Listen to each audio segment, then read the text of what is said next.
बे समाव क'क्राझारनिफ्राय मोनसे गिदिर रादाब क'क्राझारनिफ्राय लाना फैदों बे समनि मोनसे गोदान आपडेट जिनाहारि खालामनाय जाथायाव 20 बोसोरनि गोख्रों जोबथेसालिनि साजा फोसावबाय दायनिगिरि सनवार हुसेनखौ लोगोसे 50,000 रांनि जुरिमाना फोसावबाय क'क्राझार जर'खा बिजिरसालिया दायनिगिरि सनवार हुसेनखौ नंगौ क'क्राझारनिफ्राय बे समाव जिनाहारि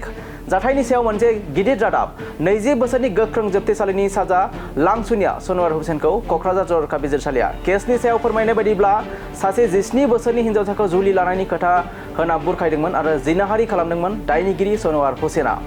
सैनाङाय हिन्जावसानि गोरबोआव गथ'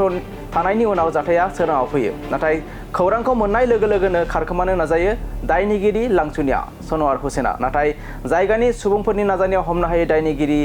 लांसुनिया सनवार हुसेनखौ जाथायनि उनाव सैनांनाय नखरा 2022 मायथाइनि 27 अक्ट'बर खालि क'क्राझार पुलिस थानायाव गसर थिसनदोंमोन अजदनि सायाव बिथा खालामनानै पुलिसा नायबिजिरनायखौ जागायो आरो उनाव दायनिगिरिनि हेंथायै चार्जशीट दाखिल खालामो बेनि उनाव फोरमान आरो नायबिजिरनायनि सायाव क'क्राझारनि जर'खा बिजिरसालिया दायनिगिरि महरै 20 बोसोरनि जोबथेसालिनि साजा फोसावनायजों लोगोसे 50,000 रांनि जुरिमाना फोनांबाय लांसुनिया सनवार हुसेनखौ क'क्राझारनिफ्राय बे समनि मोनसे गिदिर आपडेट जिनाहारि खालामनाय जाथायाव 20 बोसोरनि गोख्रों जोबथेसालिनि साजा फोसावबाय दायनिगिरि सनवार हुसेनखौ लोगोसे 50,000 रांनि जुरिमाना फोसावबाय क'क्राझार जर'खा बिजिरसालिया दायनिगिरि सनवार हुसेनखौ 17 बोसोरनि हिन्जावसाखौ जुलि लानायनि खोथा होना बुरखायदोंमोन आरो जिनाहारि खालामदोंमोन दायनिगिरि सनवार हुसेना सैनांनाय हिन्जावसानि गोरबोआव गथ' थानायनि उनाव जाथाया सोराङाव फैयो অনারেবল স্পেশাল জাজ নুরজামাল হক এটা রায় প্রদান করে special case number 70/22 Kokrajhar PS case number 473/22 এইটো আসামি সনোয়ার হোসেন এজাহারকারীয়ে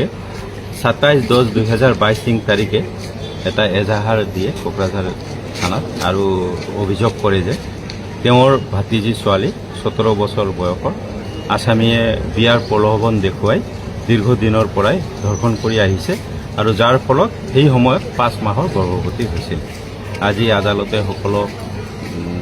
কেছটো শুনানিৰ পিছত সাক্ষীবাদী লোৱাৰ পিছত চূড়ান্ত ৰায় প্ৰদান কৰে আৰু আসামীক আণ্ডাৰ ছেকশ্যন 6 অফ পক্সত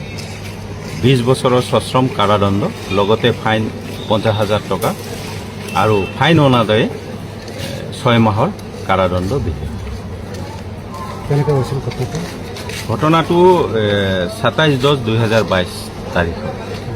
এইটো ছোৱালীজনীক দীৰ্ঘদিনৰ পৰা ধৰ্ষণ কৰি আহিছিলে বিয়াৰ প্ৰলোভন দেখুৱাই যাৰ ফলত গৰ্ভৱতী হৈছিল ছোৱালীজনী